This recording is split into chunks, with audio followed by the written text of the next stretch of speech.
Service center. Ito,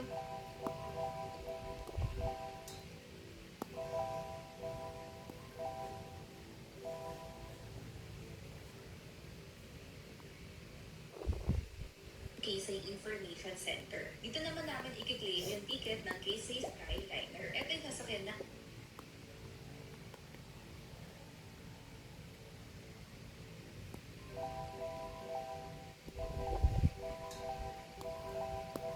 namin from Narita Airport to Tokyo City Center. Walang kahasel-hasel kasi 40 minutes lang ay nasa Ueno Station na kami. Gumawa na rin ako ng separate video for this one. Mas detailed yun, kaya check na lang sa profile ko. If you want to book this one, search na lang sa Klook app ang Kisei Skyliner and use my Klook code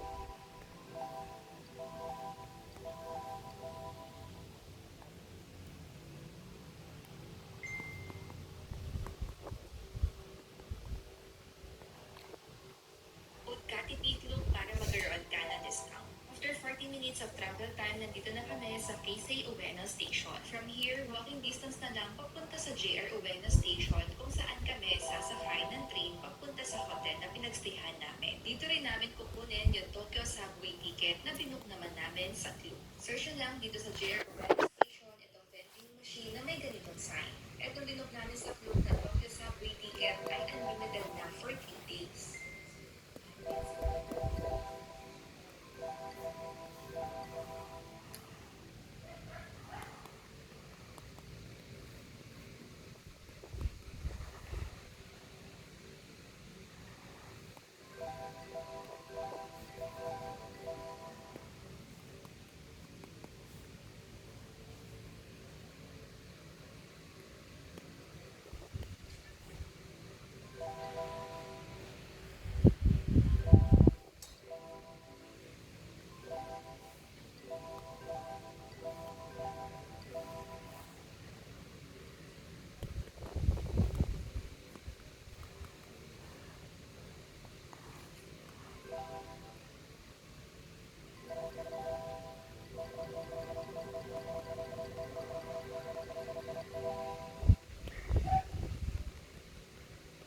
Search lang ang Tokyo Subway ticket. And of course, use my Klook code KATIPI.